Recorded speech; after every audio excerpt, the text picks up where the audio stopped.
because there is another way. I know what it feels like to be a fraud. I know what it is to feel uncertain.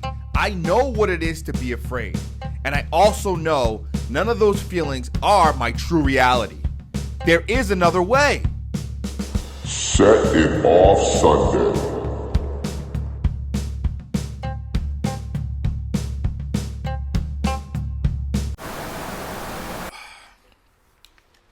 Will Smith was the guy who said it. He said, if you stay ready, you don't have to get ready. And I don't know if he made it up, but he's the man from my generation that I heard it from. And I feel like this pandemic is causing people to really show their ass right now. Facts. I think that there are a lot of people that are learning that they have to become more proactive in life and stop being reactive. So if you stay ready, you got to get ready. So you got people that, you know, have health issues that probably wouldn't be there if they stayed ahead of the game and made sure they watch their diets and the exercise. You got people that, you know, can't pay their mortgages right now because they didn't, you know, set up, you know, financial strategies to keep them, you know, safe and secure. You got people that even just mentally are falling apart because they haven't invested the time into their own self-esteem, their own confidence, their ability to combat all the BS, all the crap that's happening right now. So that's really what I want to attack today is the lesson that we can learn, that we can take out of this pandemic. And to me, that lesson is we as human beings have to become more aware and more prepared in what we need in the present and in the future. So as we go on with that, I'm actually going to add to that, because the last part of what you said about being stuck and not able to do things, that's all mindset. Because I've spoken to a lot of people, unlike, you know, me and you that are still working. Yeah. There are people that are like pretty much going crazy at home, for example. Right. They're bored out of their mind. Mm-hmm. Me personally, I never get bored. Right. Because I never let my mind take me to that space, right? So now, in their mind, they can't do nothing. Yeah. On the outside world. So now they're in the house and they're going crazy because they're not used to being at home with their own thought. Right. So now they're bored. Yep. All they gotta do is change their mindset, man, and they wouldn't be bored because there's so much things to do, like we talked about before. Yeah, and again, so you're talking about we're still working. Even that term "working" it's so. I feel like everybody's attached to this idea of when you're working, it's you're going to work from somebody else, or you're working for your own business and you're collecting a paycheck or you're making money.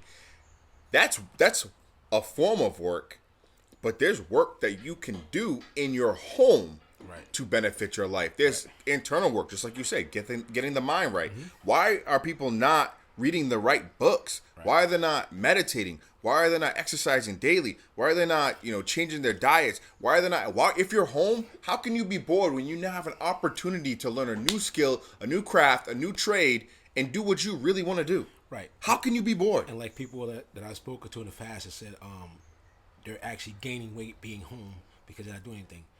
You should be losing weight. Right. All the research you could be doing and diet plans, yeah. Motivational, get your body right, your mind. Your body should be at its best right now. Right. Because right now your body's healing because you're not doing any damage to it by going in traffic with stress from driving or a manual labor job, like an office job mentally. So right now, your brain and your body should be at its peak because it's resting.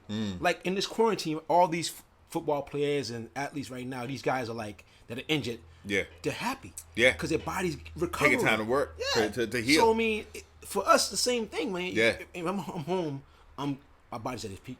You know what I'm saying? Like, you take some time off to heal your knee, vacation, same deal. Yeah. And to feed your mind because you That's know right. this is the time to do it. Yeah. So. Even in addition to that, my regular 9 to 5 and what I do now is in a hands-on trades area. So is mine. I'm taking this time to pivot. We've had this discussion.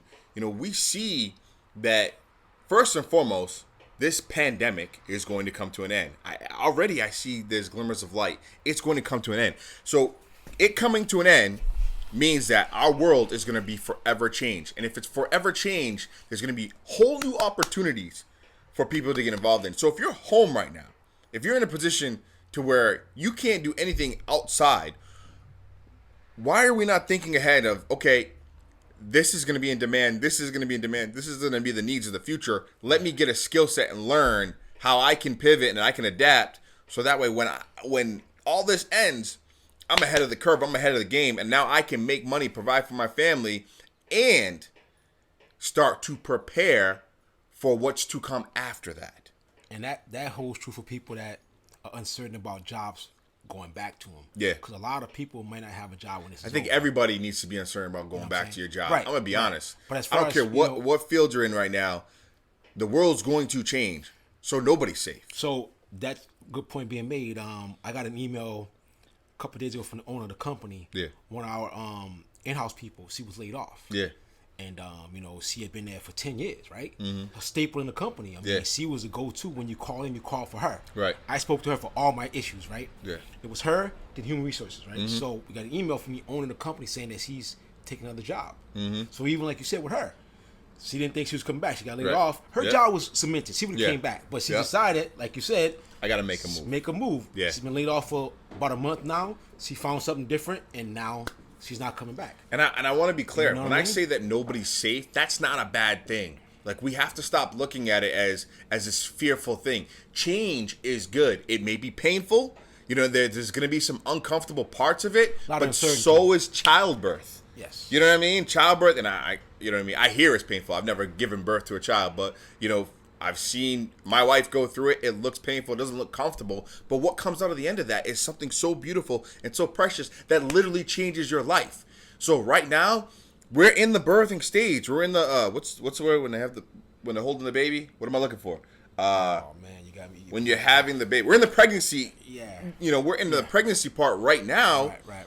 So do you mean, so the next 9 months could be uncomfortable, and I don't know if it's gonna be 9 months, 10 years, 9 minutes. I don't know, but this time frame of discomfort can yield something so beautiful that could change your life forever for the better. But it's exactly what Law said before. It's about your mindset. It's about how you're taking it in, and it all starts with, you know, what am I preparing for? What do I have to look forward to after this? And I said this before. I said all the time. I was having a conversation with our boy earlier.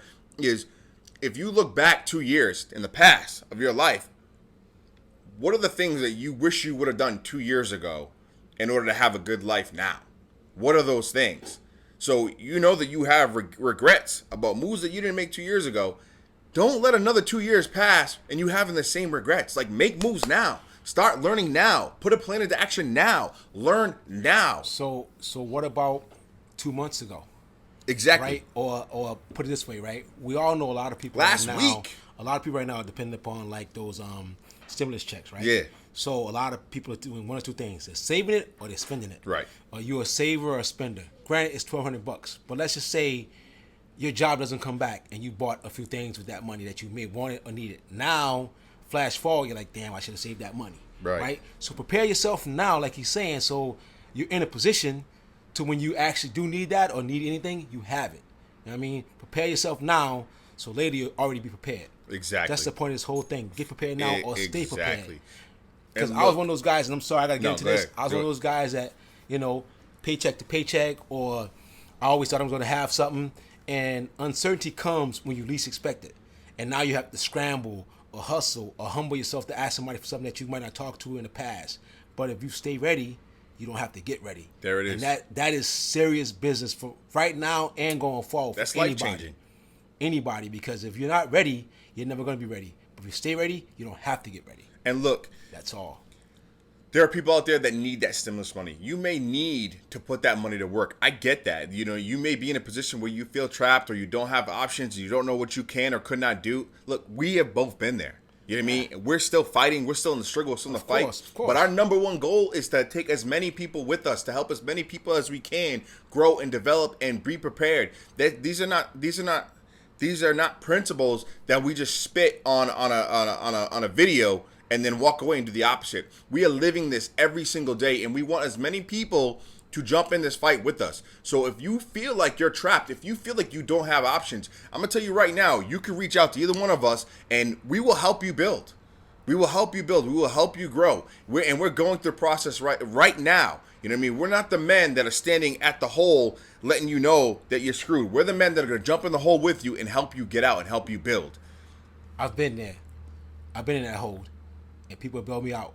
So I'm Bottom here to line. help anybody. Facts. What I can do, I'll do it. I'll go to war for anybody, for my family, for my friends. It doesn't matter because I've been there, and this man has helped me. So if I can help you, I'll be honored. Because That's you know it. what? Each one teach one. Let's stay prepared together. Because a family beats one all the time. A family always beats one. Yep. And again, man, there's that saying, man, you can go fast by yourself, but you're going to go further with a team. And that's what we're looking to do. We're looking to build a team. We're looking to build a community of like-minded individuals that want to grow, that want to make a difference, and that want to build something worth building. Legacy, growth, power, all that great stuff. Guys, listen, my name is Joshua Silva. This is my boy, Lawrence Winslow. I'm going to give you the final word, bro. So I'm big on family. I mean, and it does have to be blood, but the word family means a lot to me because, coming from the South, the family was all you had growing up. Your family was always huge down South. Friends, cousins, aunts, uncles, we all called each other family. When you became close to me, you was my family. Didn't matter if I met you last week or last month or last year. When we became friends, you were my family. So if I call you my family, that's forever.